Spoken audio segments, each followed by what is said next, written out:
close our eyes, getting into a comfortable position. Spine is straight, shoulders are relaxed. And with our eyes gently closed, beginning to turn inward. Taking a moment to find our breath. And allowing this current of breath to be an anchor into the present moment. Hey, I'm Taylor Hirshfield, and this is The Core of It, a series by TERRA Collective. My goal in founding TERRA Collective is to make holistic approaches to mind, body, and spirit health more accessible. In each episode of The Core of It, we'll explore a different healing modality, and I invite you to listen in and experience the practices alongside me. We move beyond symptoms to explore root causes and what it means to approach health as an interconnected whole. Welcome to The Core of It.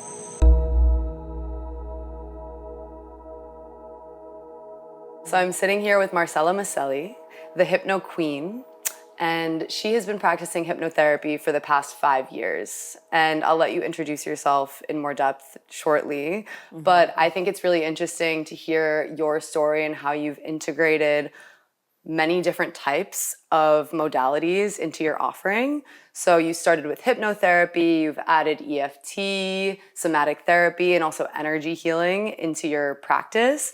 So I'm really excited to hear more about what you offer and actually experience your offering today. But before we go there, I'll let you tell us a little bit more about you. Who are you? What do you offer? And I'm also curious to know how you got here. What brought you to this path? Okay, yeah, thank you for the introduction. And I'm very honored to be the first guest of this amazing initiative. Such an important service to provide more accessibility and just education and access to more holistic forms of healing. And so I'm happy that you're doing it. I am Marcela Miceli. I'm a certified hypnotherapist, a trauma-informed somatics coach, a DJ, a facilitator, a guide, also an event producer, also very familiar with the multi-hyphenate, multi-dimensional kind of approach to life. There's so many things I'm interested in. But for the purposes of today and our conversation, I'm really someone who's bringing people together in really beautiful, safe containers to do the deep healing work. And as you've noted, that includes a lot of different tools and practices, modalities that I've been training in over the last many, many years. Unofficially for about 10, 11 years, officially for about 5 years. And the reason for that is that I feel that we're so dynamic. Human beings are so dynamic. What resonates for you in one chapter of your life might evolve in the next chapter of your life. And I think having this ecosystem of tools allows me to meet people where they're at and with what is being expressed in the moment. And sometimes that's very in the mind, sometimes that's very in the body, sometimes we're tapping into this more spiritual, esoteric place. It's dynamic, and so that has informed this approach to really wanting to incorporate these different tools that I think kind of meet the issues that we all face from different angles, from different roads, but they're all leading really to the same place. So I do a lot of one-on-one work with folks over the course of anywhere from 3 months, 6 months to a year to help them unearth the blocks, the limiting beliefs, the old stories, the patterns that we hold, that we accumulate throughout our life experience because of our programming, because of the place that we grew up, because of our culture, and because the human story is inherently one of flaws and imperfections. So we're all carrying wounds and things that I think part of our lifetime is in devotion to working through those wounds so that we can come into deeper expressions of our true nature and of our true self, and so that we can be creators and be living in service to our purpose and our mission, whether that mission is a huge one or whether it's like to cook beautiful meals for your family in a loving way. It doesn't matter. It's more about finding that authentic connection to self and letting that really be expressed without getting in our own way through the mental cages that we create and the ways that we feel that we're not good enough or we shouldn't do the thing. We kind of hold ourselves back. And all of those things are these illusions that we like spells we cast upon ourselves that feel very real and often are handed down to us by circumstances seemingly outside of our control. So that is what the work is devoted to. I also do a lot of work specifically in women's containers and tapping into the magic of sisterhood to really heal. And that's something I feel really passionate about and spend a lot of time doing and thinking about. And how I got here was through my own journey, which I think is probably how all of us get to the thing that we're doing. I have been on a path of spiritual awakening or growth, the spiritual path and the healing path and the wellness path for a really long time. That's, I think, been inherent in my nature since I've been very young. There's always been that natural curiosity. I've always felt that the veil is very thin and that I'm able to access this other world that shows that there's like something more than meets the eye. And that's always been just a part of my experience, my lived experience. So that road led me to want to understand the limits of our consciousness. How can we expand and like really lean into the power of the mind, of our perception, of our awareness to shapeshift our reality. And for me, working with the subconscious was an access point. It really allowed me to start just shifting things in my life in a way that I hadn't been able to do until I arrived at this modality. And it felt like magic. It felt like I can see something in my mind, and if I hold that vision with enough intention and with enough awareness and like really holding it, I can bring that thing into my reality. Do you have an example of something that happened when you kind of first started to see this as a possibility, where you were like, wow, this is magic? Yeah, there are so many examples, big ones, small ones. The one that I think really kind of catalyzed it was when I did my hypnosis certification. Part of the vision that I was working on during that time that I really held was that I wanted to work for myself. I wanted to start my own business. I wanted to be able to work remotely, really be the architect of my own life, not have to ask someone if I could take days off, or just I wanted full autonomy and to really be spending my energy and my time investing in this creation that I really believed in. Yeah. Wanted it to feel aligned and purposeful. And I specifically wanted to be able to travel while I was working so that I could have the freedom to also explore and travel, because that's always been a big love of mine. So when I was doing this program, I created this mental picture of what it was going to look like when I had achieved that. And for whatever reason, the picture that came to me was me sitting in this little like thatched roof hut thing that was overlooking this ocean. That was just the vision that kind of came to me in a hypnosis meditation that I did. And it wasn't based off of anything I had seen. It was just like what I imagined it might look like. And I spent probably 6 months meditating on that vision. And then about 6 months later, some friends had organized a kind of co-working, co-living house abroad. And I decided to join that house. And I had just like officially registered my business. And when I arrived, it was this kind of big property, and there was like this little trail that went up to the top of this cliff, and at the top of that trail there was the thatched roof hut that I had been envisioning in my meditation. It looked just like the thing I had been envisioning, with this view of the ocean. And I was like, what is going on? Like, this is it. Yeah. This is the thing that I had been envisioning. Yeah. And at the time I was still working at my job. But I had already started kind of building my business on the side. And it was also this little nudge of like, this is what you're wanting. Take the next step. Commit fully to this. So just this kind of dialogue and conversation with life that started happening. That continues just in little ways and big ways. So that it's been very, very beautiful to feel that.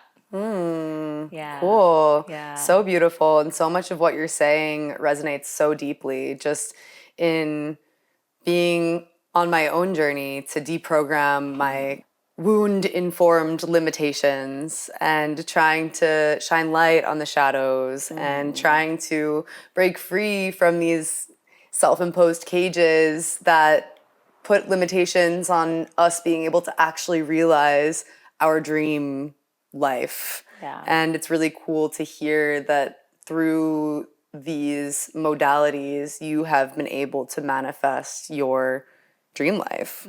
So I'm curious to dive a little bit deeper into hypnotherapy. I think it's become mainstream recently, but it is definitely a little bit obscure. How exactly does hypnotherapy work? How can we shine light on this as a really legitimate and powerful practice? Yeah.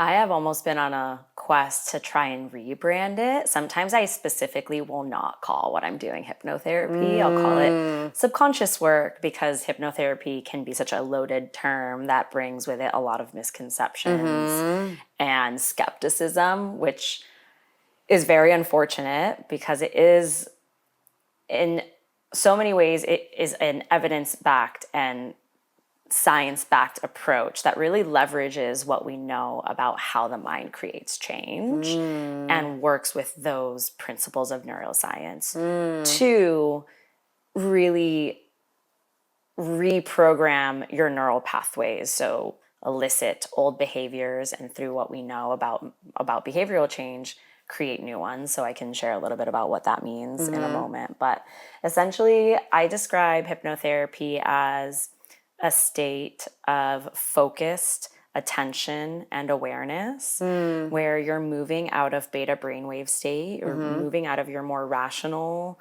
cognitive mind, which often will filter out information based off of your preconceived notions, your belief system, what you already think to be true. So it's like this filter system.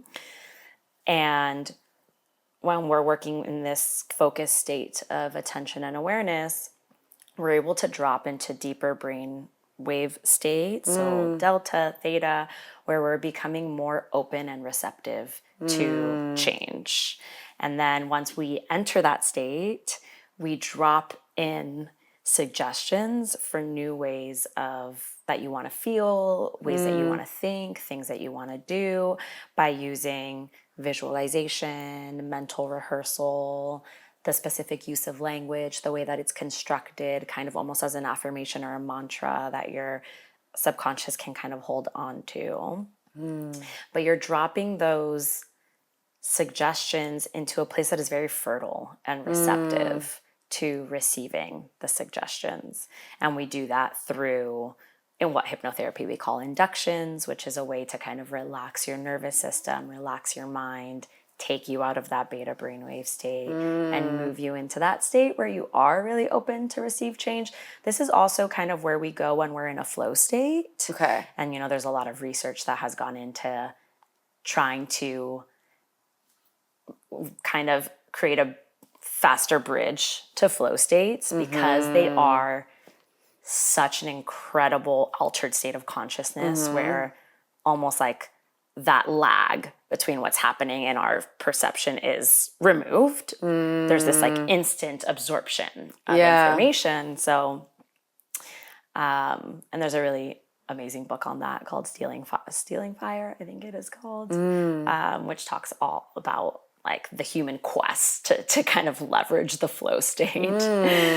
So when we are able to induce these altered states of consciousness to varying degrees, there's a lot that can happen in that place. And if I was to lay out a basic framework of how it works, is first we move into that relaxed state through different exercises, body scans, imagining a peaceful place.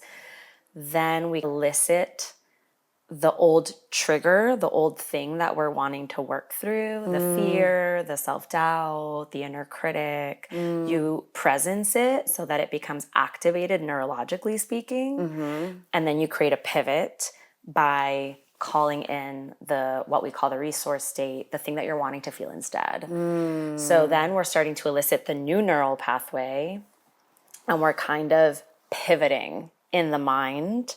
Actually, physiologically speaking, there's a neurochemical reaction that's happening every time we imagine something, which is why you might remember a memory of your ex and like feel sad or cry, or, you know, it's the anniversary of the death of a loved one and you remember them and you cry, but the person's not in front of you. You're just remembering something and you're responding to the memory. So in hypnotherapy, you're kind of leveraging that fact, the fact that we respond to the pictures we play in our mind. They elicit actual physiological reactions in our bodies. And so if you are to keep imagining and bringing in this experience that you're wanting to have, you start to actually create the experience in an embodied way. That's a way to describe how it works. That's super helpful, and I think it definitely demystifies the idea of being hypnotized, where actually from a scientific perspective, you are using tools to enter a different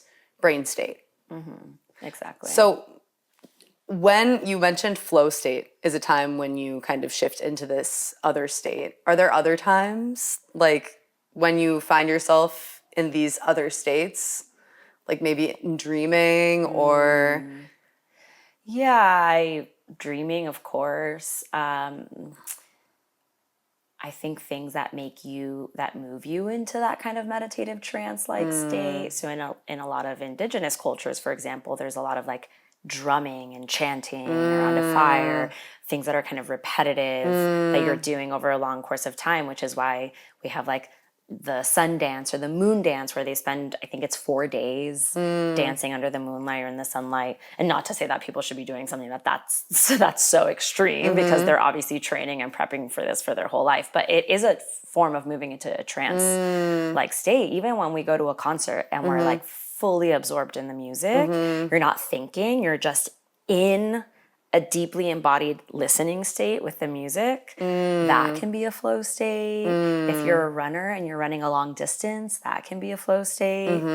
So it's kind of like removing this like rational judgment layer filter that's kind of present in our general waking state. It's like being in direct contact with experience versus thinking about what's happening is how I would explain it.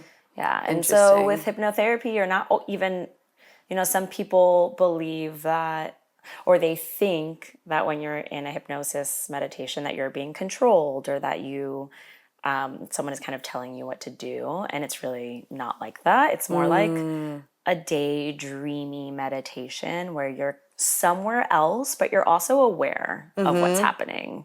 You don't lose full awareness of the surroundings unless you're going into an extremely deep state, which is less common.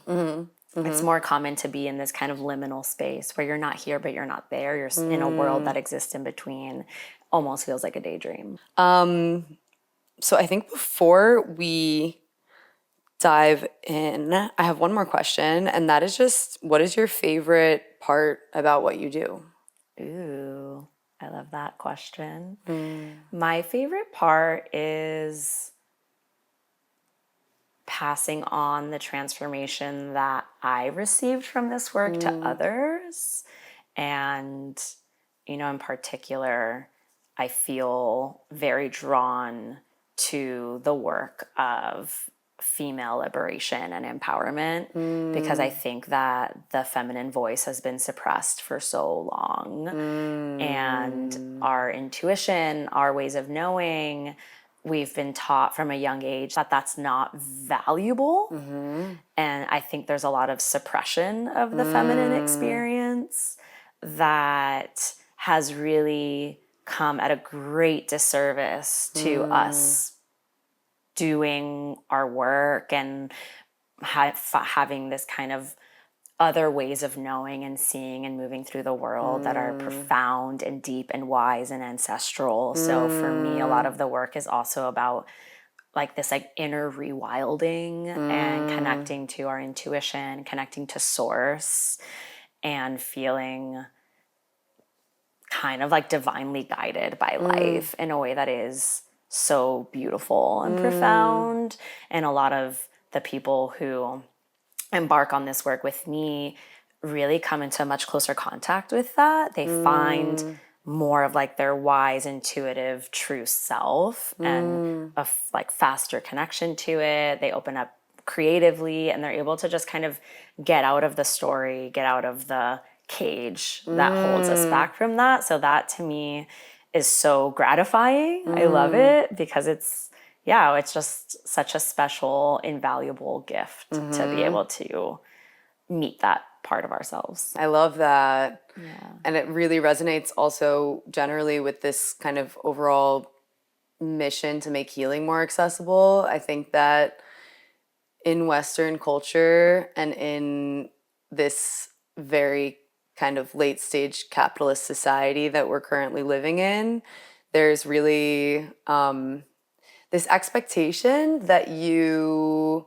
kind of sell a lot of your soul and a lot of your wildness in exchange for security to live well, to live comfortably, to be able to have your convenient, consumerist, material items at your doorstep within 24 hours. It's not only from a health care symptom perspective, but it's like almost a societal collective numbing. And I love this idea of using this connection to the subconscious as a mechanism to rewild ourselves. And I think specifically with a lens of rewilding women as a largely, as you said, suppressed population and oppressed population. And yeah, there's just so many ways in which we are oppressed and suppressed that we don't necessarily even realize because they're kind of invisible mechanisms that are weighing on us. So yeah, that resonates deeply. Yeah. Something you said actually brought up two more questions. One is, when you say connecting to source, what does that mean for you? To me, it means connecting to this kind of transcendent feeling where there is this greater intelligence that we can tap into and connect to. I think it really depends on your life kind of views. You know, some people might not believe that. But for me, as someone who has followed very naturally this kind of spiritual path, which feels very inherent to who I am, I do feel that. I feel this connection is like this like gentle guiding hand that will kind of nudge us in one direction, nudge us in another, or, you know, those moments of just like getting a spark of insight, something you want to create, feeling very like in flow with your creative channel. For me, that is our connection to source. It's when we're kind of stepping outside of our own experience and connecting to this greater intelligence, whatever you might believe that to be, and really allowing that to be something that guides you, something that inspires you. Yeah, I know exactly what you're talking about, but it's like it's hard to actually put into words. Yeah. It's more of a feeling, and a feeling of connectedness to something greater. And then the last thing I just wanted to ask you is, so today we're going to do a 90-minute session using primarily hypnotherapy, but also bringing in some of the other modalities you focus on as relevant. I wanted to ask, like, how do you typically work with your clients, over how many sessions, just to get an idea of how somebody would typically work with you? Yeah. So normally I work with people minimum 3 months. Mm-hmm. And that's the point at which I feel my clients have really started to see long-lasting change. You can, after a single session, receive a lot of insight. You might feel really good. You might be like, wow, I really received a lot of clarity. But in order to make those insights integrated into who you are and actionable, and turn those insights into long-term change, that takes time. So for me, 3 months is when I notice that people start to see those changes. And then from there, they can continue as they'd like, month to month. So it's really varied. Some people I've worked with just for the 3 months, some for 6 months, some for a year, some for a year and a half. Also, sometimes once you've worked on the original thing you came in to work on, then there's like a new thing that comes up, or the goal starts to evolve. Or, okay, now that I've unlocked this, I want to start working towards this like higher goal that I have. So yeah, it kind of depends, but the minimum is 3 months. Okay, cool. Yeah. And what can I expect in our session today? Yeah. So in our session, we will start by starting to distill the essence of what you're wanting to unlock. And we talked about this a little bit already, but we'll kind of get really clear on that. I'll ask you some questions just so we can start to kind of bring it into the space and get some specific examples of when this is showing up for you, which we often work with specific examples in hypnotherapy so that you can kind of trigger it, the state in your body, just like I was explaining before. And then we will do a little bit of somatic practice just to kind of get into our bodies. This is a nice way to... There is this union that's happening between body and mind, both what's happening in your brain and the somatic experience that's being elicited in hypnotherapy. So we'll do a little bit of somatic practice to drop us into our bodies. We'll get clear on the goal. We'll do a hypnosis meditation where we'll explore what's showing up for you, kind of explore that part and that piece and see what does this part need to feel resourced, to feel safe to let go. And in this way, there are some similarities to like parts work. And we'll give that part of you those resources so that it starts to kind of release whatever the grip is that it has over you. And then we'll end with a little bit of energy work, which is a bit similar to Reiki. It's called somatic channeling. And it is a series of just kind of hand movements. There's a lot of swirling and gentle kind of movements that are working with your energy field to move blocks and to kind of clear the vessel of the old stuff that gets in the way. It's a nice way to kind of seal in the practice of what we do with the meditation.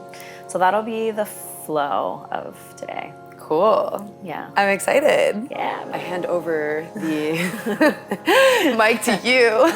Amazing. And I am all yours. All right. So we're going to start with a little meditation. I always start all my sessions in this way to just really start to arrive and let the intention for the session take up space. So we're going to close our eyes, allowing ourselves to arrive in a more comfortable position. And so I'll invite you to allow yourself to sit. Your spine is straight, your shoulders are relaxed. Your eyes are softly closed, finding your breath, noticing your inhales. Join me for the opening meditation, or you can jump ahead 5 minutes to dive directly into the session. Arriving into the space, slowing down, and noticing where you can already begin to soften. And softening in your thoughts, softening in your heart, softening in your body, your breath. Beginning to listen more deeply to the body, to the heart, to the mind. With your next breath, allowing your awareness to shift down to the base of your spine and imagining that there is a little ball of glowing green light floating just at the base of your spine. Maybe you see it, maybe you just feel it, however it shows up, it's perfectly right. With your next exhale, this ball of green light drops out from underneath you and falls all the way down into the center of the earth. So that there is this cord of grounding earth energy connecting you and the center, the very core of the earth. Imagining, just pretending that you could inhale and exhale through that cord.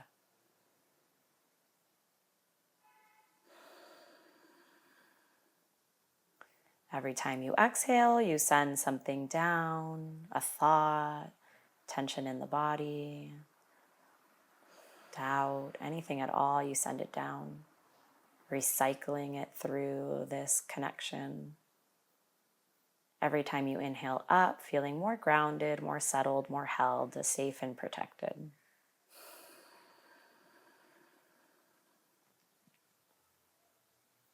The next time you inhale up, you're going to allow the breath to travel all the way up through the spine, all the way up into the very crown of your head.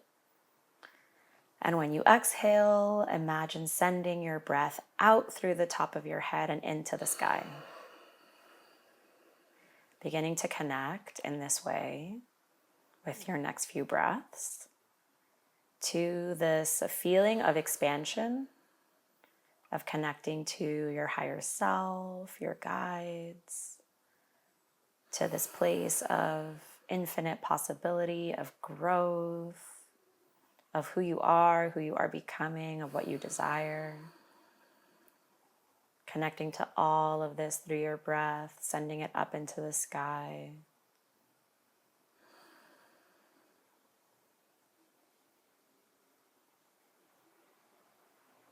Taking a moment to do that.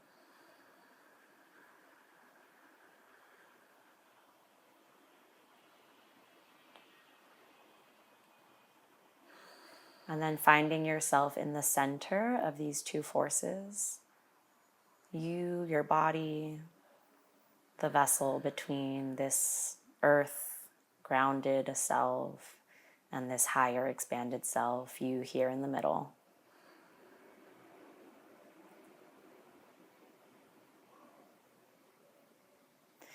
And then as you connect with yourself, I'll invite you to remember your intention, what you'd like to receive from this time, whatever it is that you feel is getting in your way.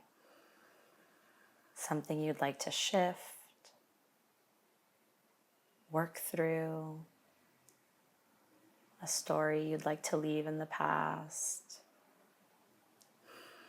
Finding whatever that is for you, noticing maybe where it's been taking up space in your body, in your heart, in your mind.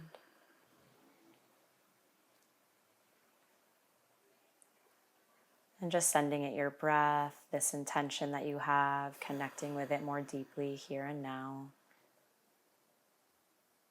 And beginning to already open up to the possibility of change, of moving through this.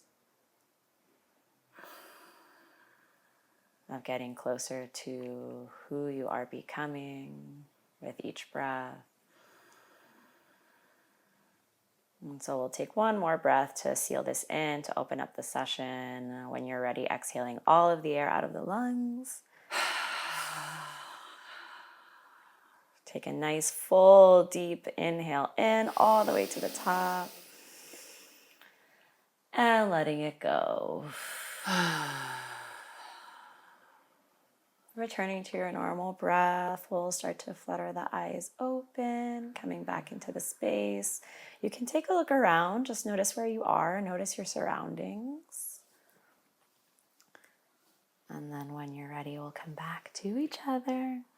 Beautiful. So anything you want to share about that, how that was for you, what came through as your intention? I felt very able to drop into the visualization of this green orb kind of dropping into the center of the earth, and then the breath going up. And it felt very expansive. And I definitely was able to really feel connected to my intention, which I know I briefly told you about the other day, which is this fear that I'm sitting with. And I think what came up for me now is, so I guess what I've been feeling is there's this kind of fear standing in the way in between me now and where I want to go. This kind of person that I want to step into in finding my dharma, in really directing my will selflessly in a unified way to drive myself forward. And what's also coming up for me is that this fear feels very, very, very interlinked with ego. And it feels like a selfish fear. I'm just going to take some notes while you chat. Okay. It feels like a fear of not being validated. It feels like a fear that I will, of rejection, of my ego being bruised in some way, versus letting itself be inflated and validated and verified. And I think that it feels like a very selfish fear, because ultimately I know that this fear that's standing me in the way of it feels that my path is a selfless path, and I ultimately want to shed this ego desire for validation in order to fully unify my efforts towards a more selfless and service-oriented path. Yeah. And so, yeah, I think this fear and ego are kind of getting in the way of me acting in full alignment with my intuition and truth, and my full ability to really trust in my intuition and truth, because I worry that it might bruise my ego.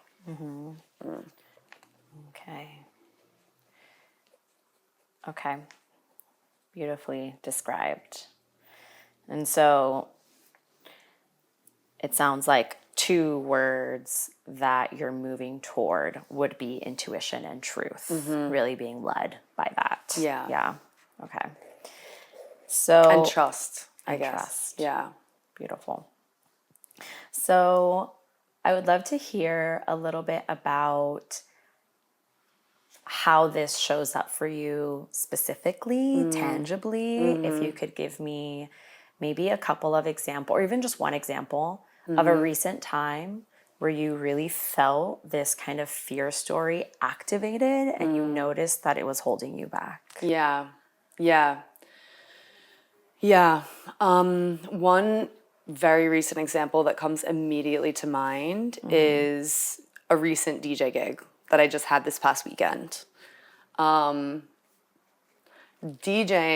for me is something that I got into because of my own love of music and like having this deep, deep desire to share the music that I love with my community in a way to spread joy and expansion of consciousness through music.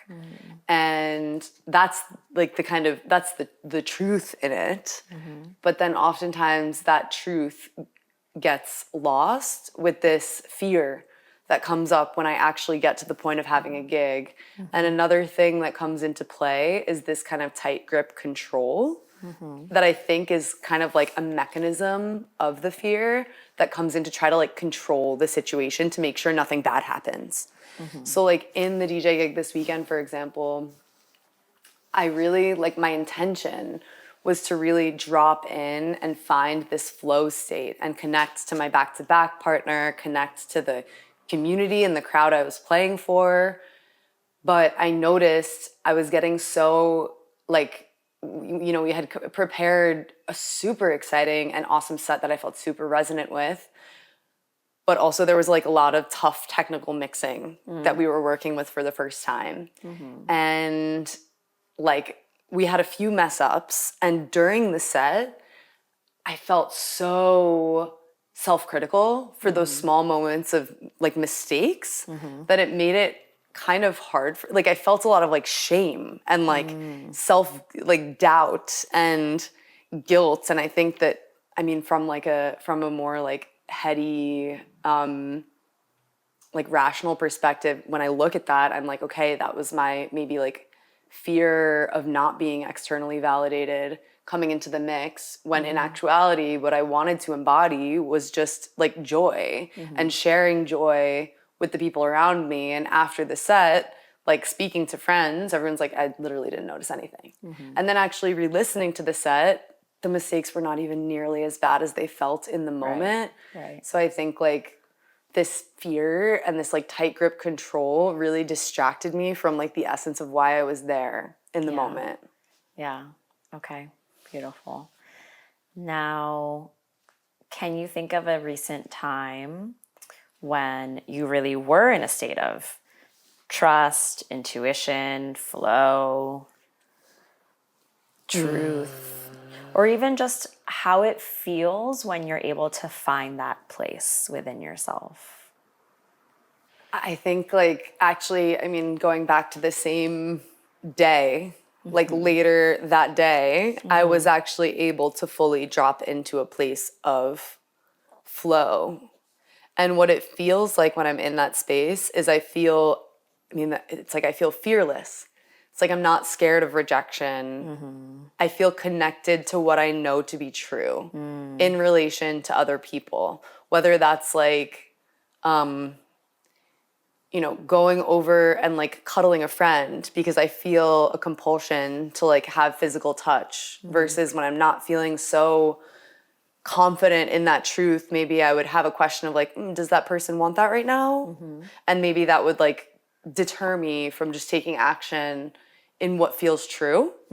I think another thing that I feel when I'm in that mode is I really feel access to this like potent, it's like my throat chakra, like my words, like my words feel very aligned with just, they feel aligned. It feels like I'm able to just speak truth without hesitation. And like, for example, we were at this amazing set and we were vibing, and something that me and my partner and me do when we're on long drives is like we rap. And sometimes it's like horrible, you know, like we're just literally spewing nonsense. But in this moment, we were rapping and I was like actually rapping, like, and it was like spitting truth. And I couldn't really believe it because it felt like I was tapped into something that was like, it was like a closeness to truth that felt like warm and fearless and confident and like a deep knowing. And I think like oftentimes when I'm not there, I can feel like I'm kind of far from that. You know, it's like almost like the truth volume is turned down and I'm like somewhere else and my little circular orb is over here and the truth orb is here and like they're not in alignment. Yeah. And I'm kind of like grasping for it, but I'm not so sure because I don't have full access to it. Okay, beautiful. I love the way that you describe that access to truth, that very visceral, embodied feeling of really being in that place. Yeah. You just feel it inside of you.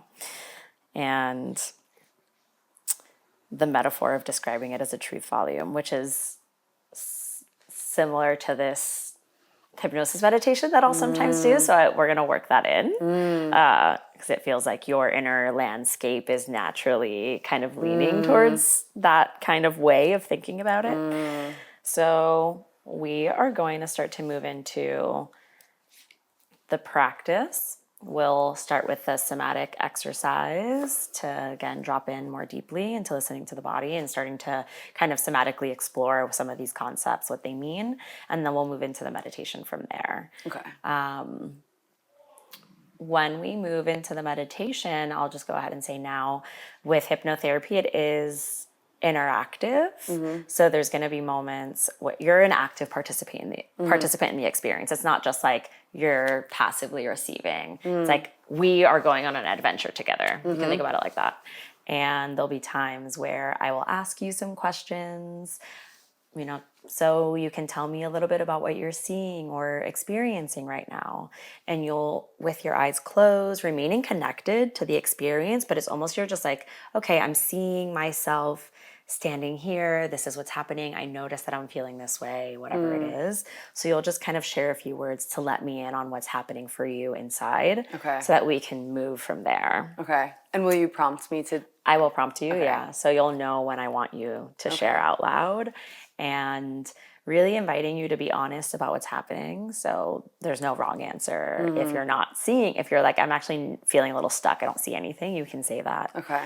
And then we'll move together from there. And that's all I'll share about. I think that's all you really need to know. But any questions about any of that before we start to move into practice? Okay. No. Great. So we are going to stand up for the first part of this. And I don't need my blindfold yet. Not yet. Okay. Okay. All right. And so we'll begin by just sweeping our hands up towards the sky, reaching, beginning to reach for what you want. This feeling of trust, of truth, surrender, whatever the intentions that you are holding here and now, reaching, and then imagining bringing them down and throwing them down towards the earth. You can let your hands fall by your sides and just take a little moment of a wiggle, kind of feeling into your body. Just wiggling the hands, the legs, the feet. You can also play around with this, moving forward and backward.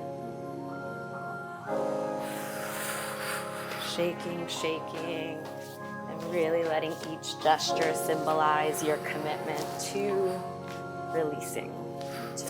We're gonna rub our hands together to really activate truth, trust. When you're ready, you're gonna let your arms fall down by your sides. You can put on your mask. Here, you can join me for the hypnosis session, or you can jump ahead to an hour and 31 minutes to go directly to the post-session interview.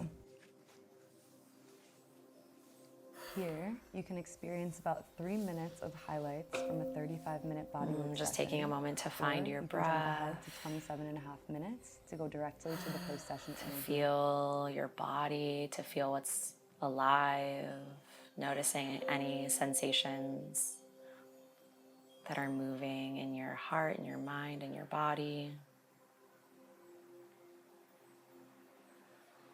Noticing where your body makes contact with the surface underneath you. Allowing yourself, your body, to melt onto that surface underneath you. Let it hold you.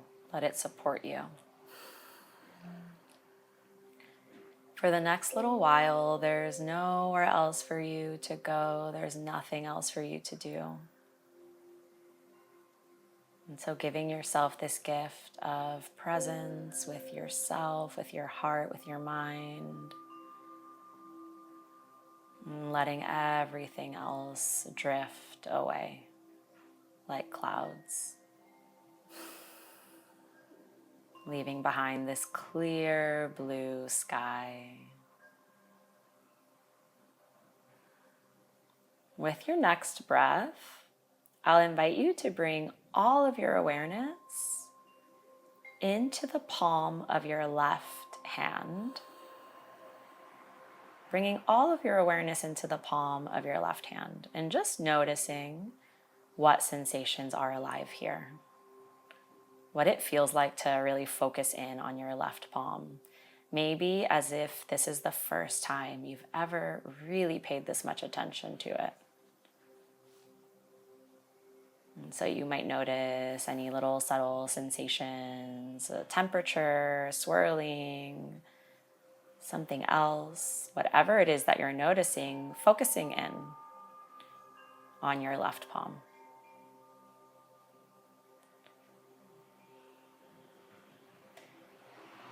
With your next breath, you can shift your awareness up into your left elbow, bringing that same level of paying attention, of awareness into your left elbow. Noticing any sensations here.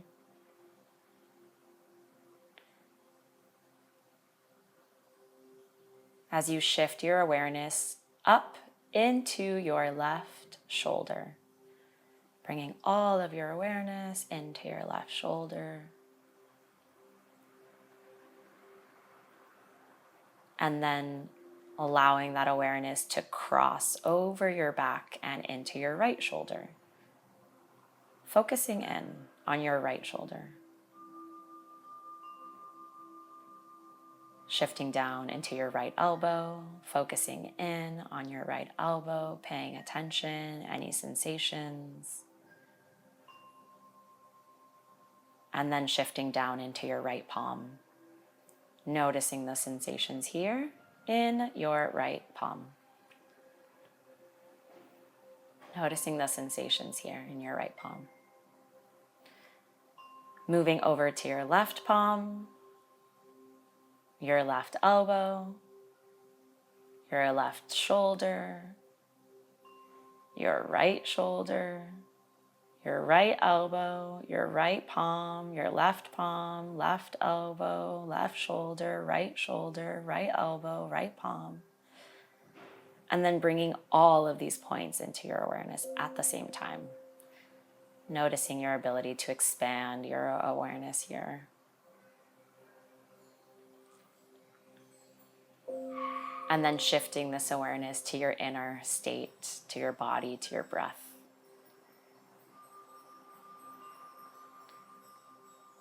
With your next breath, I'll invite you to bring one of these words that we spoke about into your mind's eye. It could be truth, it could be intuition, it could be trust. Whichever word feels like it's most encapsulating what you desire for yourself at this time, choosing the one that comes first. And when you have it, you can share the word out loud. Intuition. Beautiful. So as you see this word intuition written in your mind's eye, begin to connect with the qualities of this word. Almost as if you're greeting this word like a presence in the room, a visitor that has shown up in your mind's eye.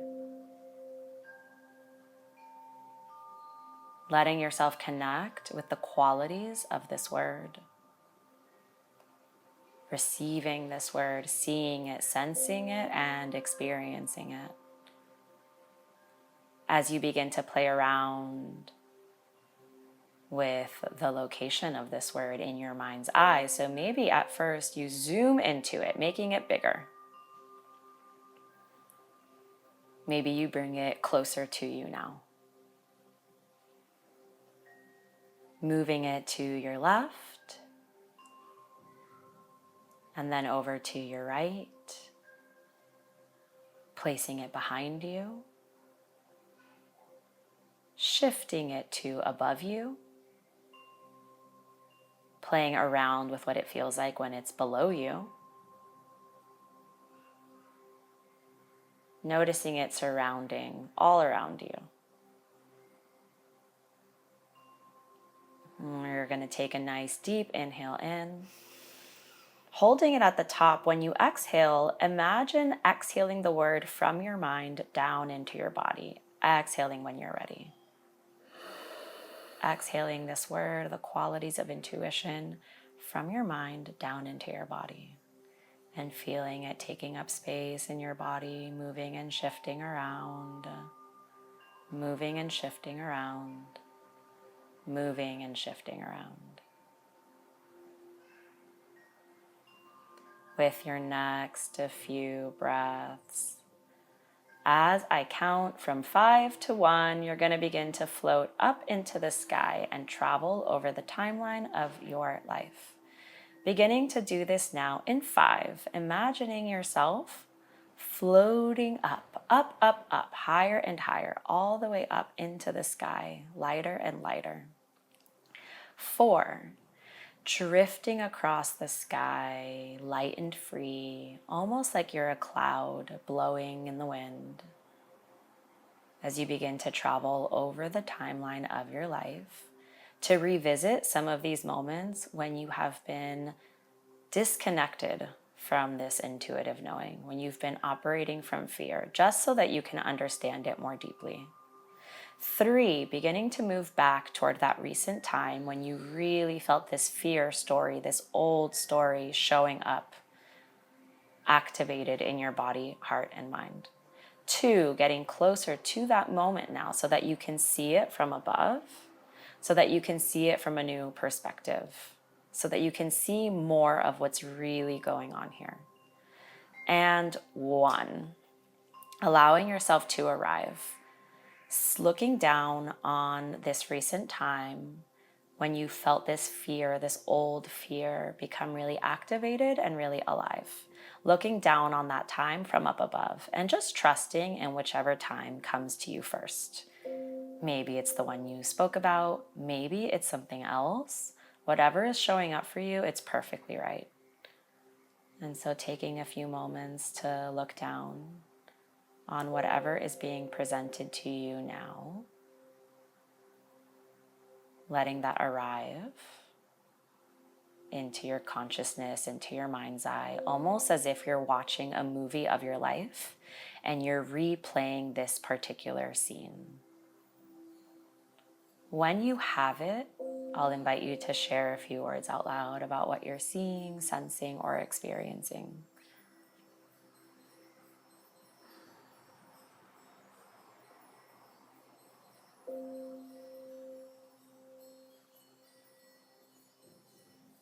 I'm seeing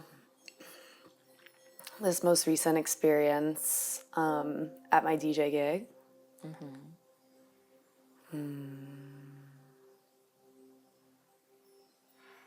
I'm seeing this kind of like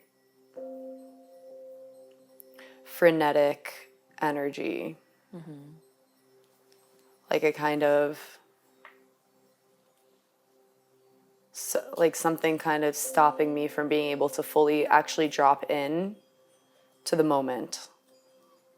Like the truth of the moment. It's like this kind of frenetic energy. Okay, perfect. And so as you revisit this scene, this moment of the movie of your life, notice how from all the way up here, you're able to just see more of what's really going on here.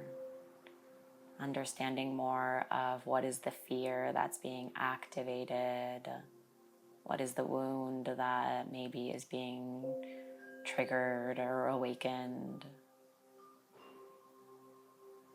You're able to see more of this very clearly because you're all the way up here, so you have access to the bigger picture.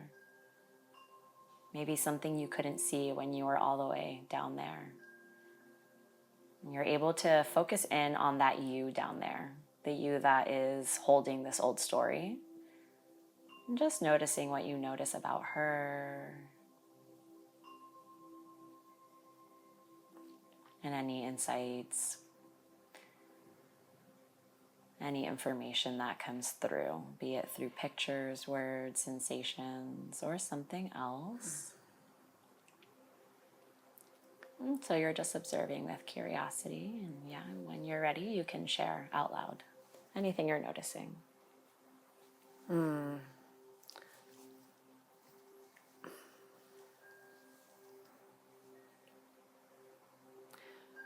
There's this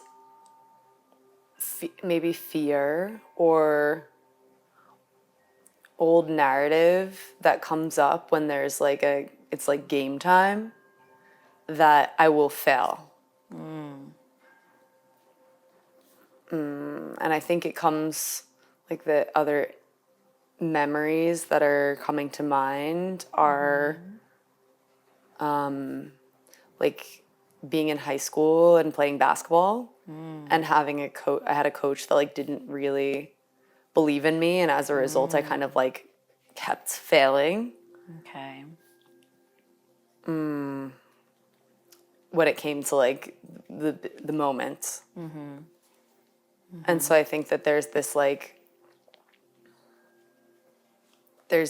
hesitation or fear that when it comes to like the moment where you need to where I need to perform, that I like won't be able to do it. Okay. Okay. Perfect. And so, giving thanks for this information that you have received, I want you to now imagine that once again, you can float over the timeline of your life, floating over the timeline of your life, light and free, beginning to go back in time, back in time, back in time. Almost like you are on this time traveling plane, going back in time. And as you travel back in time, you're going to allow this time traveling plane to take you back to this high school experience, to take you back to a moment, a memory that really symbolized this high school experience of having this mentor, this person in power, not believing in you, and noticing what that was creating for you internally, the story that was being told to you by this person. So maybe finding yourself back at a time that represented this. And taking a few moments to let yourself arrive. Once again, you're looking down on it from up above.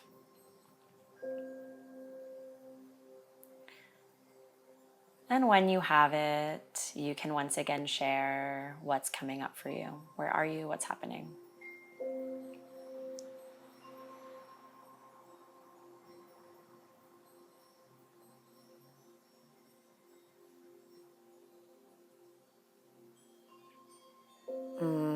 I am looking down on a memory of being in basketball practice, and having this feeling of like real frustration, because in other circumstances I played really well and it felt like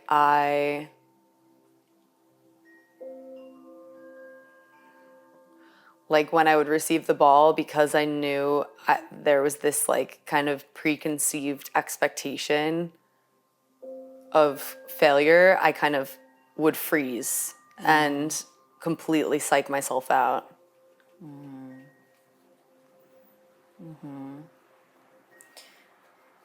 Okay. So it became this like self-fulfilling prophecy. And now as you look down on that younger you who is having this moment, who's going into freeze, what do you notice about how she's feeling? She's feeling like hyperactive nervous system, like hot. Like there's like a rush, like heat rush, like a rush of heat. Okay. Okay. And so now I want you to imagine that you can drop down from the sky. You drop down all the way into the scene, dropping down, and arriving into the scene, coming face to face with this younger you. So taking a moment to come face to face with this younger you. And at first, you just greet each other. You receive each other. You say hello. You notice her, she notices you. Noticing how that feels to connect with this younger part of you.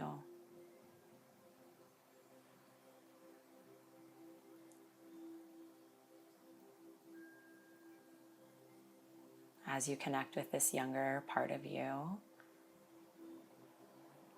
asking her what she needs, what would help her feel safe, what would help her move into a relaxed state, what would help her find her flow.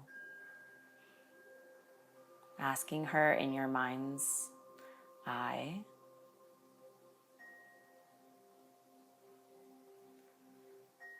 in your own words, in your own way, asking her what she needs, and then spending a few moments silently waiting to receive the answer.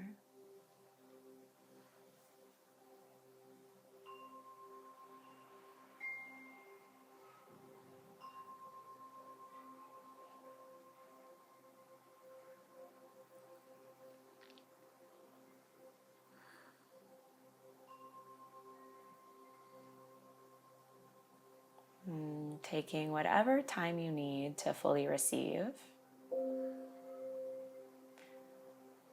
Once you feel that you've received this and that the response is complete, you can let me know by saying okay.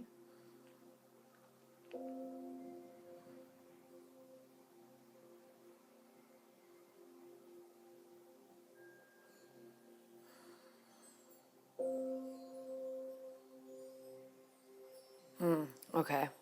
Okay. And so sharing a few words, as much as you feel comfortable about what she is sharing with you. What does she need?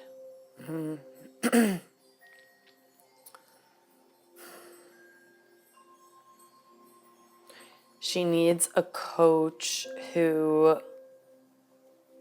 likes her, who she connects to and feels seen by. Like somebody who believes in her potential so that she knows even if she does make a small mistake, doesn't define her ability to perform. Beautiful. Beautiful. And so I want you to imagine now that you are the director, the producer, the editor of this movie of your life. You are the director, the producer, the editor of this movie of your life. And in a moment, you're going to reimagine what it would have looked like for this younger you to really receive that care, that support, a mentor, a coach who believes in her, who has her back, who has her best interest in mind. And so, as I count from 3 to 1, you're going to rewind this scene, rewinding it toward the beginning. Getting ready to do this now in 3, 2, 1, rewinding. Coming back to the start of this chapter, of this scene of your life. And when you hit play, you're going to imagine that this time the story unfolds differently. And that this younger you, in whatever way makes sense for you, she is receiving the care, the support, the guidance that she truly needs to thrive, to feel held, to feel seen, to feel supported, to know that this person is on her team, whoever that person might be. And so letting me know once you feel ready to begin that by saying, okay.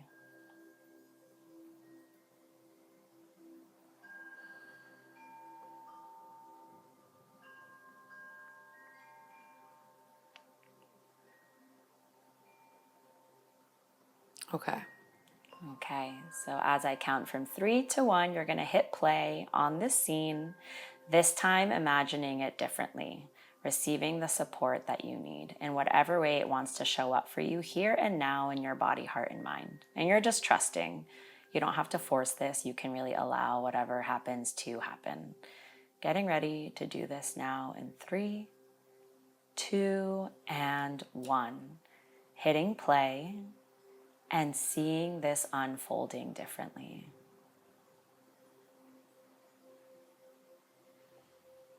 Seeing this younger you, feeling guided, feeling supported, receiving the mentorship, the coaching that she needs.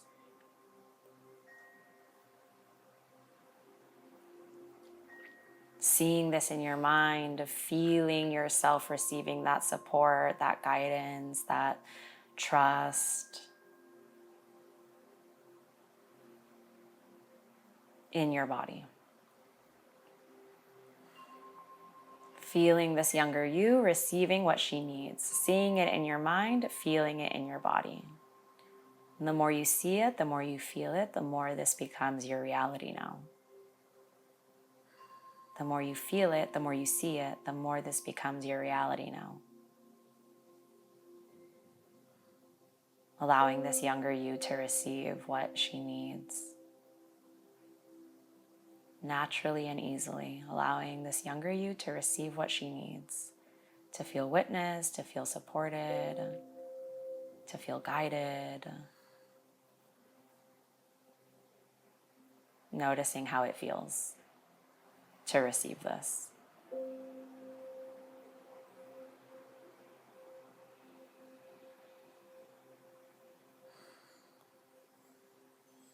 Noticing how it feels to receive this now.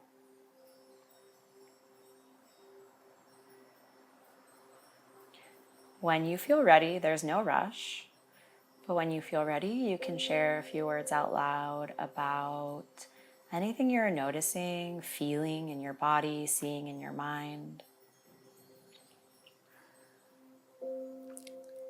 I think I'm noticing it's hard for me to give this version of me what she needs. Mm-hmm.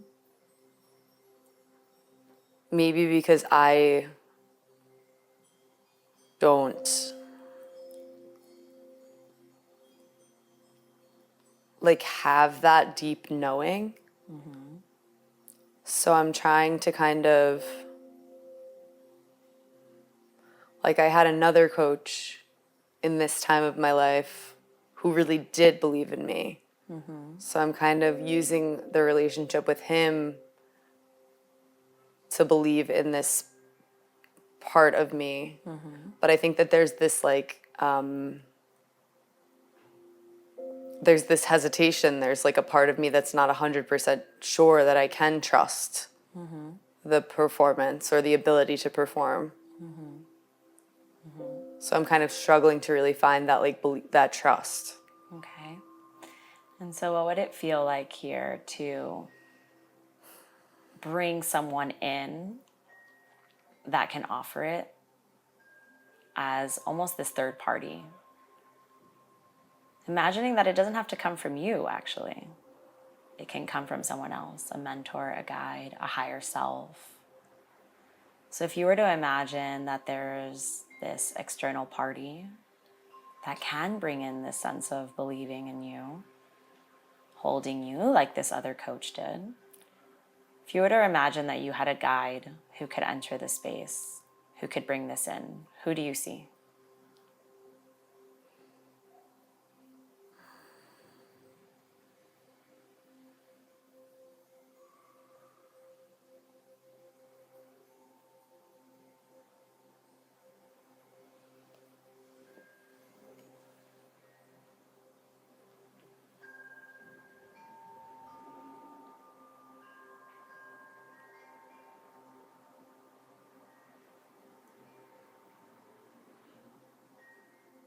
I see Connie. Okay. Okay, beautiful. So bring Connie into the space. What do you see in Connie? I see like this kind of, I see that he really sees me in a very pure way, and he believes in me and my potential. Beautiful. And so allowing yourself to bring that into the space, letting him see you, believe in you, believe in your potential. Feeling what it's like to be witnessed in this way.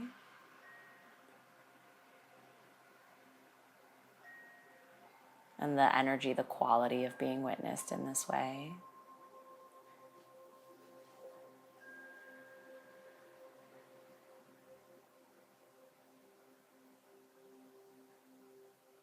And what do you notice when you do that, when you connect to that? I feel confident and at ease. Okay. Beautiful. Now, allow this younger you to also feel seen in this way. And it doesn't even have to be by you. Allow your younger you to also feel seen.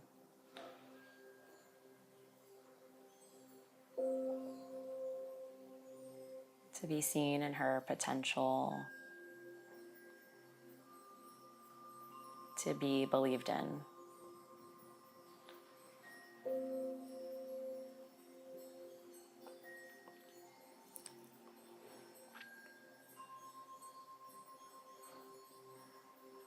Letting her feel seen in this way.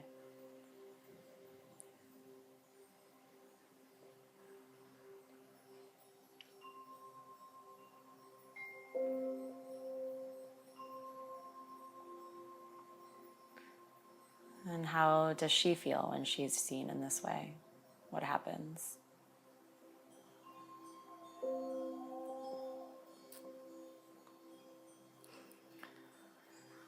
There's a sense of relief.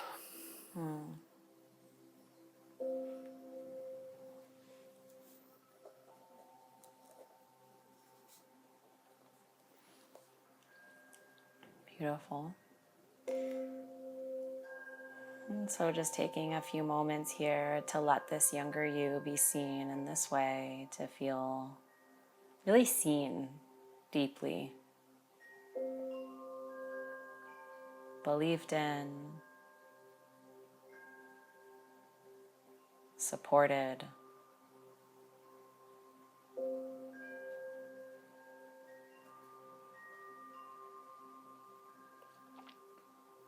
Notice what shifts you see in this younger you. How does she look different? What happens to her energy? What happens to the way that you observe her?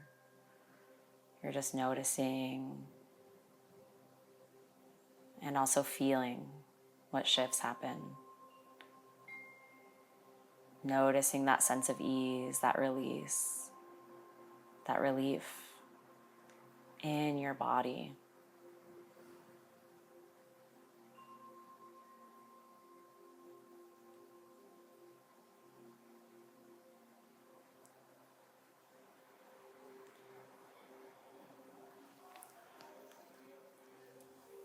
And now, Allow yourself to once again stand face to face with this younger you. Notice what's different about her now. Notice what's shifting in her now.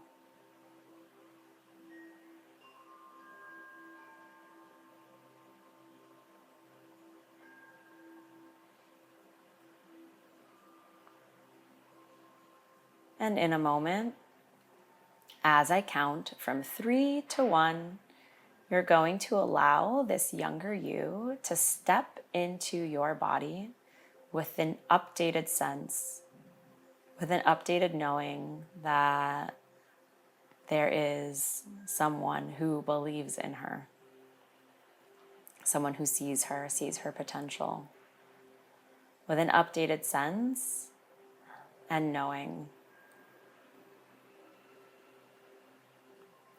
And so getting ready to do this now in 3, trusting in whatever way it unfolds in your mind. For 2, stepping even closer to each other. And 1, imagine that younger you steps into your current body with an updated sense of feeling seen, of feeling supported, of feeling the potential in her acknowledged and validated.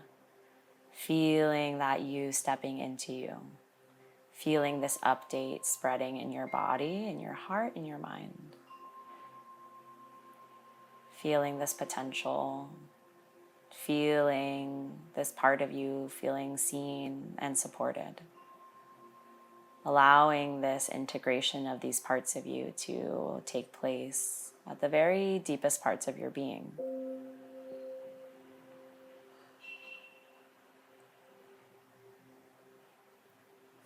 The very deepest parts of your being, feeling that integration across all of the little cells in your body, your heart, your mind. This updated sense of knowing that you are seen, you are supported, of having this sense of belief, of potential, of trust.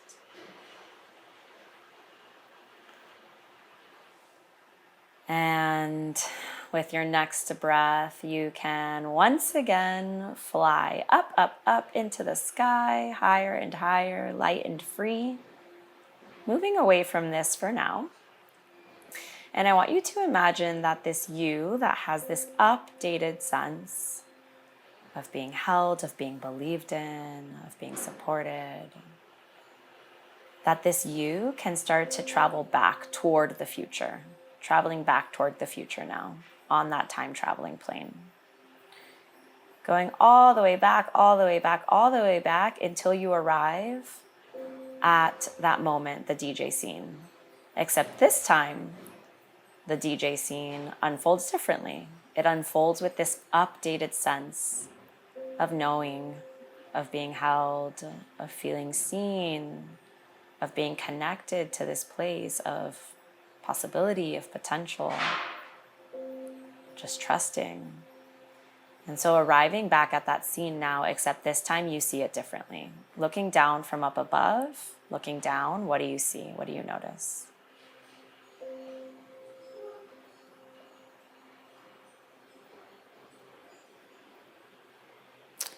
Am I looking at the scene as it happened or like a reimagined version of the scene? A reimagined version. Reimagined as you are bringing back this part of you that really does feel witnessed, that feels supported. What does it feel like to bring her into that scene? Yeah, a lot more ease, like an exhale. Like this isn't, it's all for fun. Like I see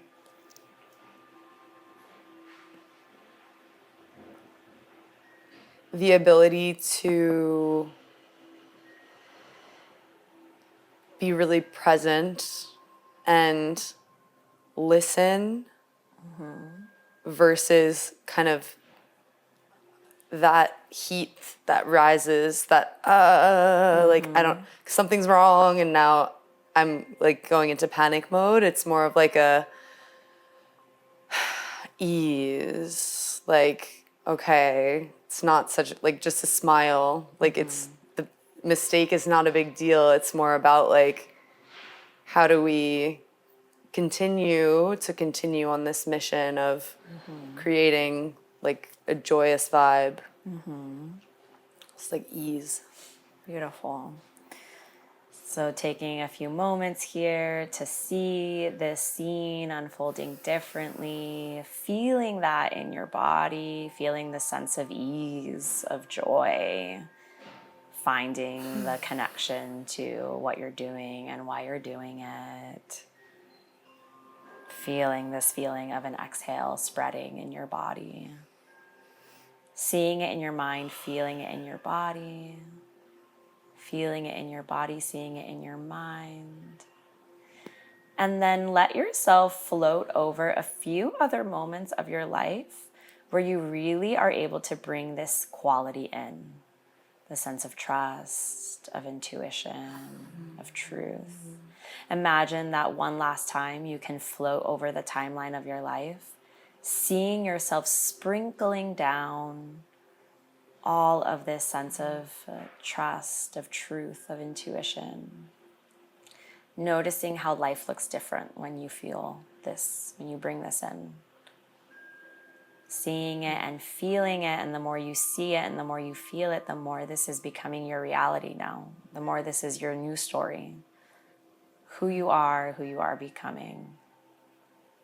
And the more you are trusting this part of you to take up space inside. And so as I count from 5 to 1, you're going to begin to float back into the present, bringing all of this insight with you, bringing this trust, this intuition, this truth with you back into the present, bringing it with you. Getting ready to do this now in 5, starting to bring all of those qualities back with you into the present for 4, as you start to integrate them into the deepest parts of your being for 3, trusting that this is integrating and unfolding over the coming days and tonight as you sleep. And 2, almost there. Bringing all of this back, all of this back, all of this back. 1, arriving back into the present moment. With all of these qualities moving, shifting, awakening, and activating alive inside of you. And one more time, you can bring that word, intuition, into your mind's eye. Seeing it. Connecting with it here. Embedding it into your consciousness. Into the cells in your body, into the thoughts in your mind. Feeling what it's like when you're moving from this place, connected to your truth, flowing in this current of intuition. Trusting that this continues to deepen over the coming days and as you sleep. And you don't really need to do anything, you can simply allow it. And so in a moment, we'll move into this final piece, this energy work that will help seal all of this in. And we'll spend about 10 to 15 minutes here. You silently receiving, just being in your breath, coming back to a place of stillness. You might feel some gentle energy moving through your body, and you also might not. Whatever happens, however it shows up for you, it's perfectly right. So we're just trusting that the energy goes where it needs to go. It does what it needs to do. If you feel compelled to move, to cry, to vocalize, then you can also trust anything that wants to express through you. And you can also just sit silently, and that's perfectly good too. And so just giving permission for however you want to express during this time. I am going to ask that you pivot your body slightly toward me. And can I take off the blindfold now, actually? You can, Okay, yes. 'cause it's kind of hurting me. But I'll leave my eyes closed, yeah. Yeah, perfect. Okay. And so if you can move forward just a bit, so we can be just a little bit closer to each other. I will reposition myself. Okay, great. All right, beautiful. So, coming back to our breath.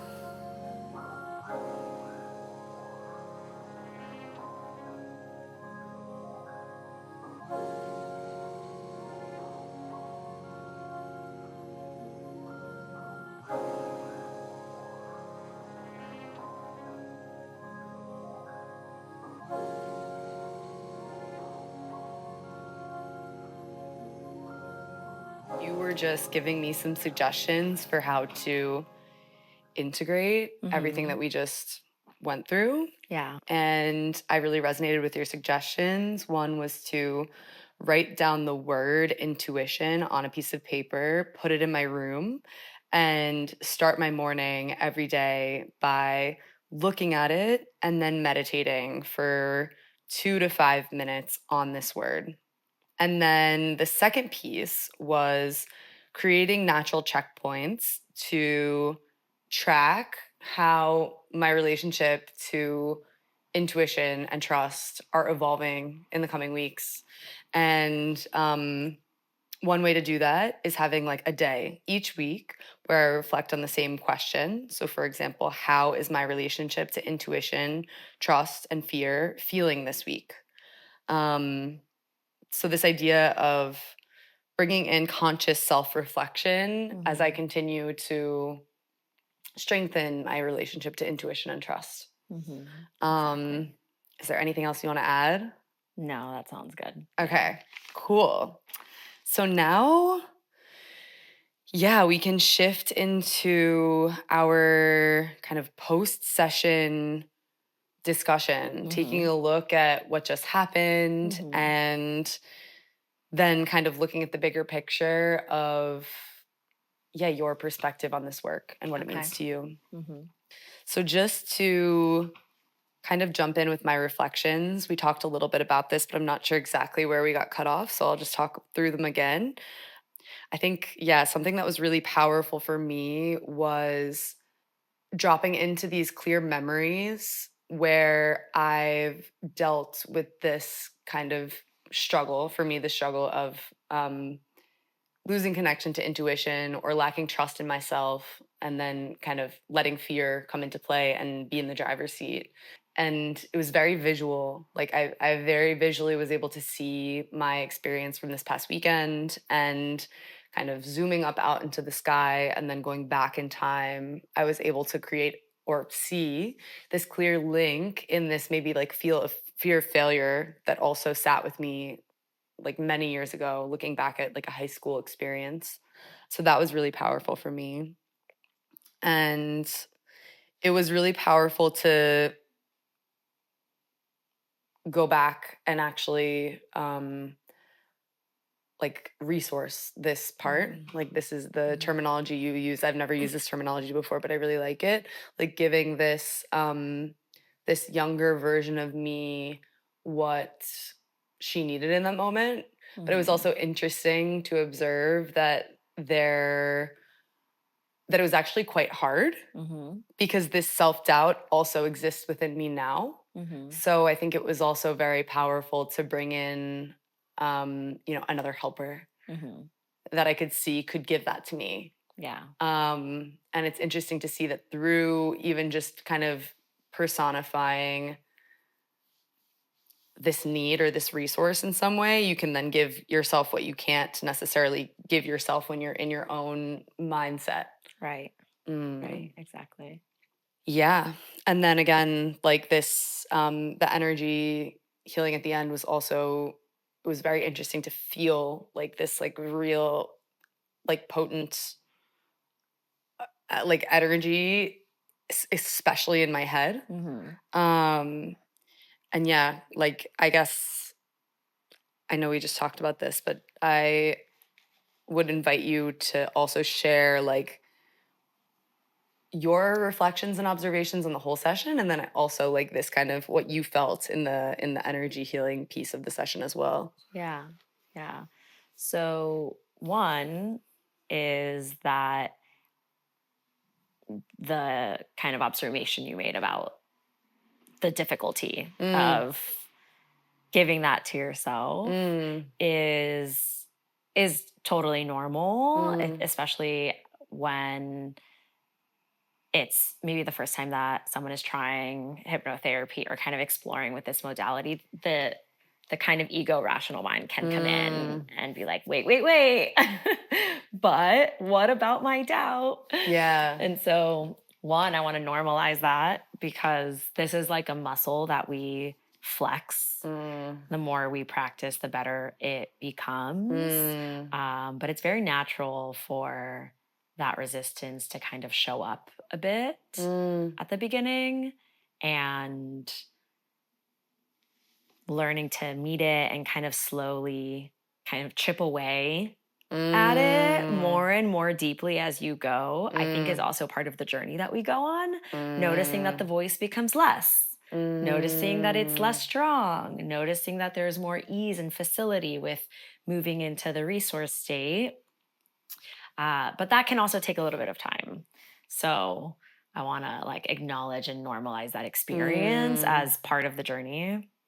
And ultimately we were able to get there. And also that is why that feedback is so important of like, okay, let me know what you're feeling or seeing now, because I don't know. Yeah. You know, for you, you might be like, this is actually really hard. My protector part or my self-doubt part is really getting really loud right now. And so you'll notice throughout the experience, there was a lot of checkpoints where I was asking you, what are you feeling? Because then we meet what is showing up for you. Yeah. And we work with that. Yeah. We get present with what is actually being like shaken up. Yeah. And we meet that part. We talk to that part. We kind of find our way through the experience of what's happening, because it's really not one size fits all. Everyone's experience is completely different.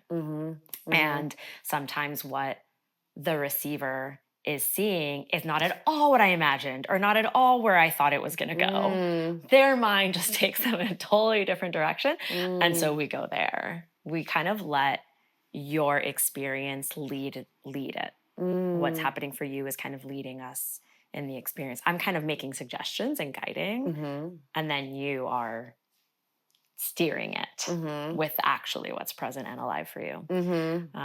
So that's something that I'll share that I think could be interesting to know. And with the energy work, you know, I mentioned that I definitely felt a lot of energy in the head and a lot of heat. Very specifically, that was how it was showing up for me, which is not sometimes I'll feel pulling, almost as if energy is being pulled. Sometimes I feel a gravitational force, almost like my hand is being pushed back because there's like energy coming out. Sometimes I'll feel a lot of heat, almost like there's a lot of activity, and it's just like very kinetic. So I was feeling a lot of heat in this space. And the interesting thing about this practice, or at least my relationship to it currently, is that there often isn't a story. I don't have a clear sense of why. It just kind of is, and I'm following the movements in the way that is coming through, and that's kind of being channeled and guided through me. So my hands will be pulled, almost as if there's like a magnet pulling it in one direction or another. And with you, it was really much being pulled into the head and then into the heart space. And there was a lot of like connection happening between the two. Was channeling that energy between the two, which I think really makes sense with the intention that we set. Because in some ways, I think one way to think about intuitive listening is that you're really connecting to the aliveness, what's alive in your heart, what you feel you should do. Not should as in like the expectation, but kind of like, I'm getting a sense that I should start this podcast, or that I could do this thing and that it would be really exciting, and letting your mind be in union with that desire and to support you and work with you.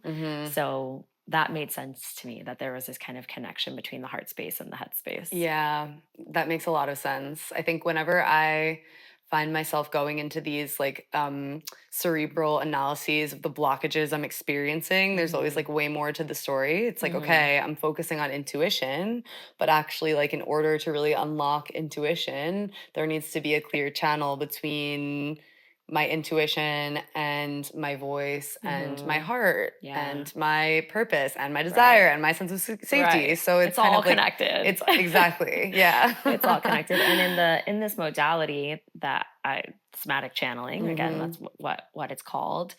The way that I learned it as well is that you move through the chakra systems. So often if we want to be more expressed in our throat, there might be some work, a lot of us who haven't done the healing work, or that maybe it's not as integrated into lifestyle, have lower chakra imbalances or blockages that need to be looked at before we reach the higher chakras, which is where we start to ascend, where people start to move more into a path of service, where they start to move more into that selfless path of, okay, my life is no longer about me. It's about what I'm creating, what I'm giving back to the world. That's when we start moving into these higher realms of thinking.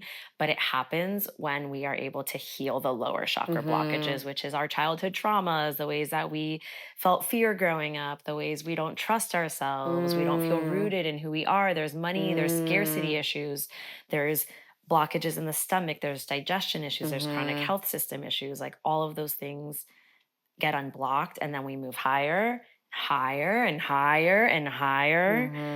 So that is interesting too, is there's this kind of domino effect where clearing things from one space allows you to now start moving and clearing things in another space. And not that that's happened linearly. I think it's often kind of like this spiral. But they really are all connected.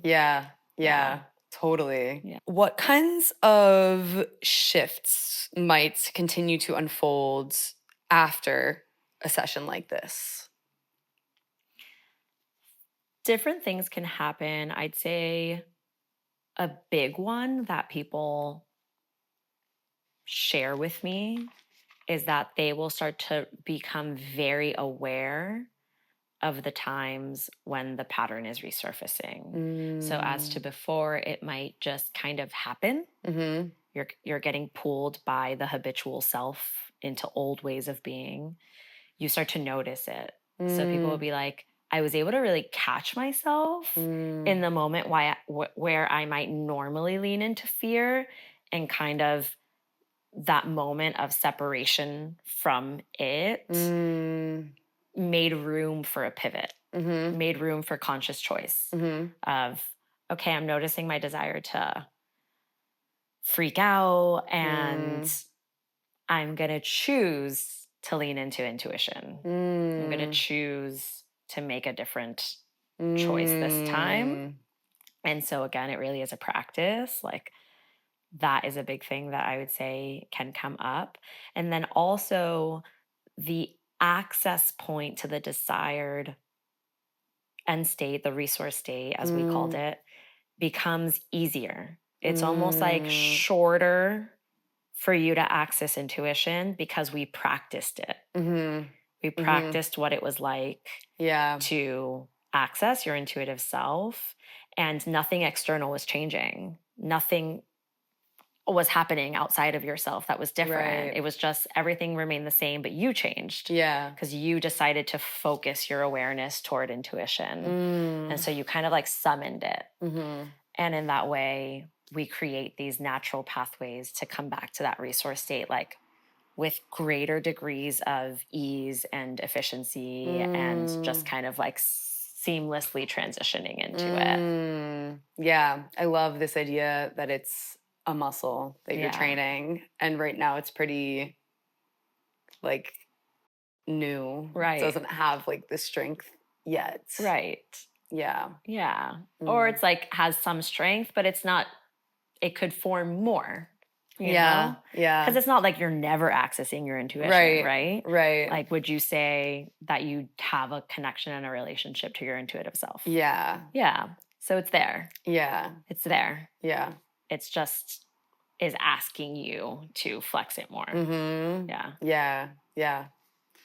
I like this idea that it's like you're kind of turning the light on a little bit where it might have previously been dark, and increasing awareness in that moment, even if it's just like a pause to recognize like, oh, wait a second, am I acting? And I even had a moment when we were like in the session when I put this on and I had this like intuition that it was a little uncomfortable. And then I was like, should I like, we've kind of started already? Like, should I change it? And then like time kept passing and I like didn't do it. So I'm like, it's fine. I'm just going to commit to this. Yeah. But it was like, I did have this awareness of this shit. Am I ignoring my intuition right now because it might cause like this slight like friction in this session between us?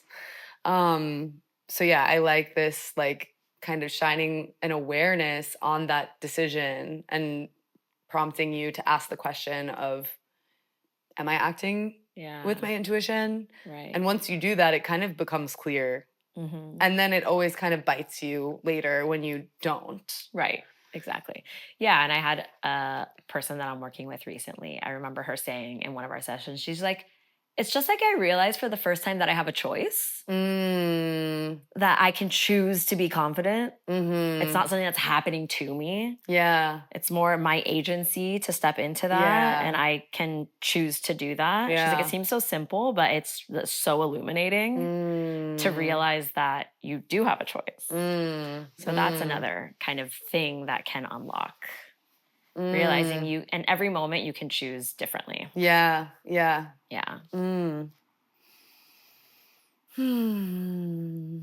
So, from your perspective, what do our patterns of sickness and healing reveal about society today? And how might practices like this shift that? Big question. My view, or where I've arrived through my studies, through reading the work of a lot of people who are also thought leaders in the field, like Gabor Mate comes to mind. He's the leading trauma researcher, therapist. And he has a book, it's called The Myth of Normal, I think it is. And he's written several books, but I think that's the one in which he's detailing the fact that we have so many illnesses and ailments as society, and that's not normal. We've normalized sickness. Yeah. And when you look at more of an Eastern approach to holistic healing, there really is this deep understanding that everything is connected. Our physical expression is connected to our emotional well-being, to the quality of our mind, body, spirit. It's all feeding each other.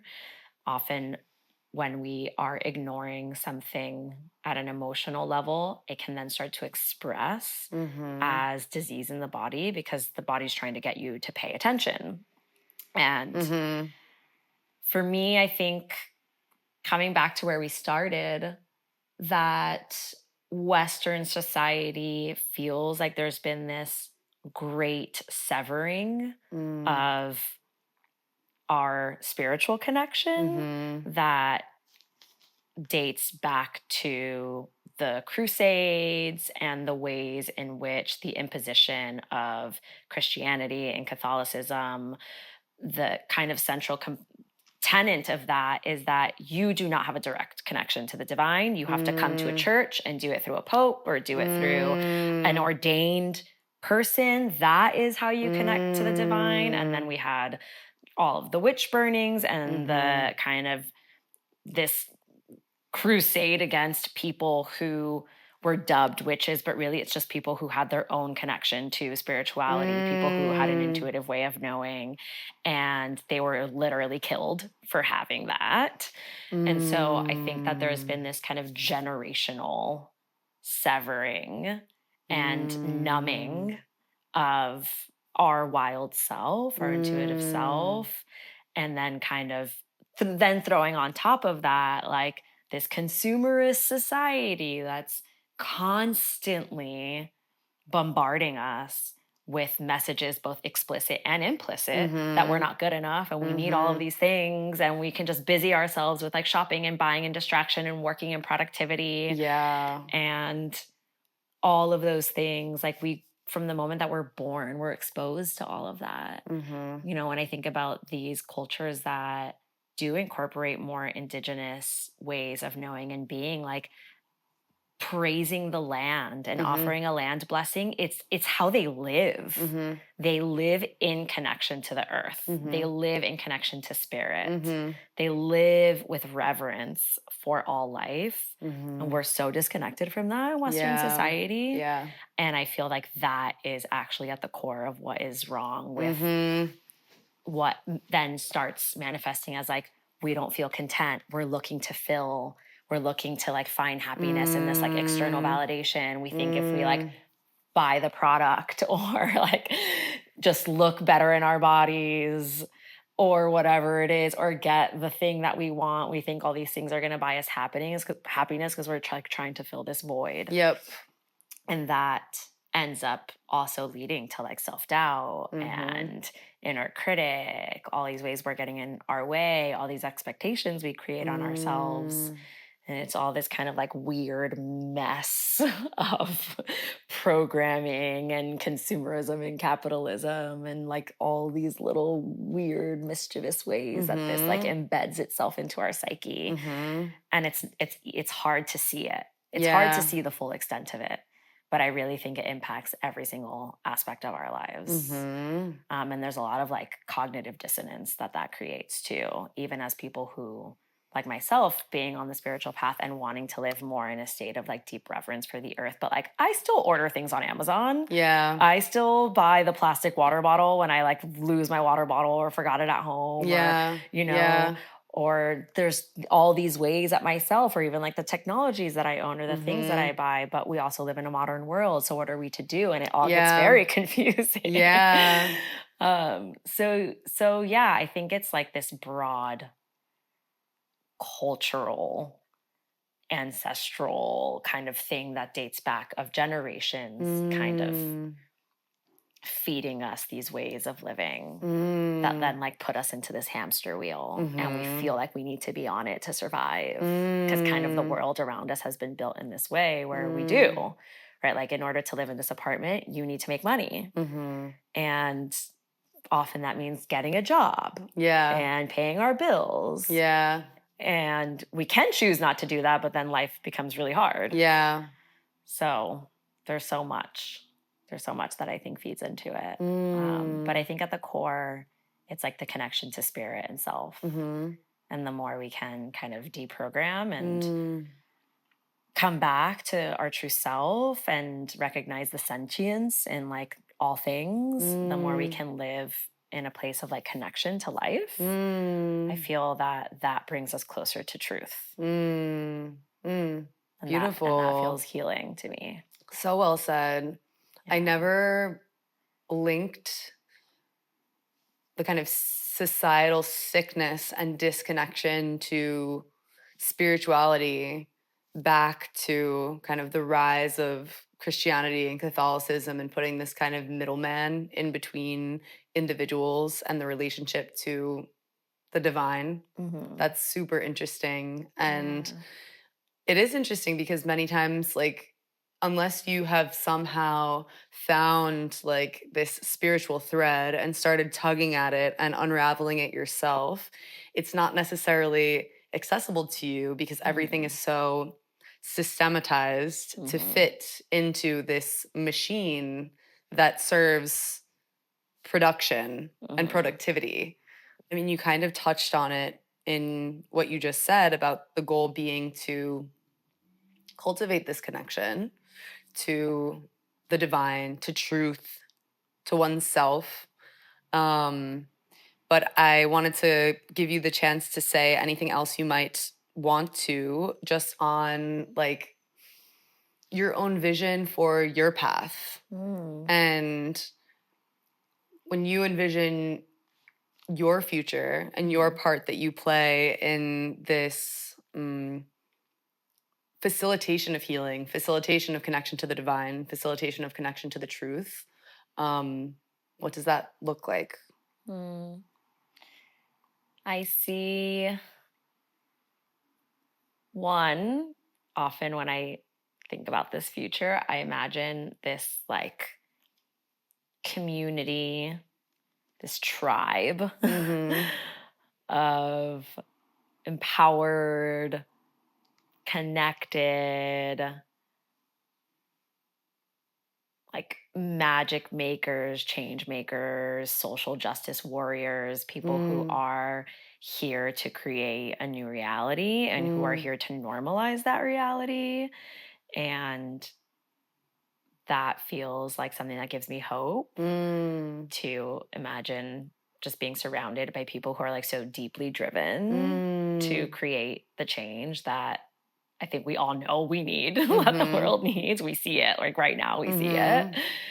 And that's something that I feel fueled by, just finding like kinship in the people who are wanting to do that work and doing it together and awakening that for each other, like kind of walking with each other along that path. And for me, also just like being able to stay in that place of living in divine connection where I feel like when I'm flowing and I feel so supported and I feel that life is working with me and I feel like I'm really swimming in that current, being able to stay there for longer.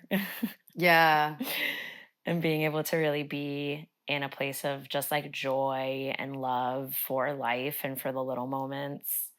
Like there's so many times where I feel myself coming back to like scarcity or not enough or I'm not doing enough, whatever the stories are. And, like I get further and further from them, but they still come. Yeah. So finding ways to kind of just live more in that present divine connection. And yeah, just like a world that feels very different to the one that I feel that like we're living in. And, like just watching this kind of dystopian unraveling of the US right now and just all of the things that are happening. I'm like, what is happening in that person's heart and what's happening in their psyche that they're committing these atrocities? Yeah. That feels like a disconnection to self as well. So just being able to provide more spaces that allow people to not go in that path. And I don't know how realistic that is, but I'll keep trying. Yeah. Yeah. Yeah. Totally. Yeah. I mean, I think that makes a lot of sense. And I think that my personal feeling and it's like, I feel like in many different parts of my life, I've kind of tried to figure out like, okay, there's so many problems, like the climate is caving in on itself. Like we're losing unique species at an unprecedented rate. Like our planet is crumbling, wars raging. Like how can we actually begin to make positive change? And I think what you're kind of getting at here is that this change needs to happen at every level with key kind of most impactful, or what I'm kind of coming to the conclusion of, like the most impactful level being at the level of the self. Like if we can really like facilitate a shift in how people think about their relation to themselves, their relationship to a feeling of connectedness to community, to a more tribal way of living, which requires a much more service-oriented approach to living, because you're not just living for yourself in an individualistic way where you're, hoarding wealth and providing for yourself and for your family. You have a greater interest in the well-being of the community and the tribe. So it's like the more that we can facilitate individual healing and collective connection, I feel the more we can start to heal these like deep wounds that we're seeing on an earth level, on a society level, on an individual level. Exactly that. Yeah. It's like at all levels, which feels big. But yeah. But it's very cool that you're chipping away at this by making this individual impact, like by helping people to connect more deeply to themselves, to look at their wounds, to see what cages they're in that they formerly weren't able to see, so that they can break out, rewild, feel more connected to themselves, to the people around them, to their truth, to the environment, to nature. That's the dream. Cool. Well, those are all my questions. Thank you so much for sharing your perspective, your experience, your practice. It was super, super powerful to go through on an individual level. And yeah, I'm super grateful that you were the first guest. Yes, thank you so much. This has been so lovely, so wonderful to just get to have this like really dropped in conversation. Yeah. I really appreciated your questions, and just talking about this feels like such a, I don't know, dream to get to share. And Cool. so yeah, Same. thank you.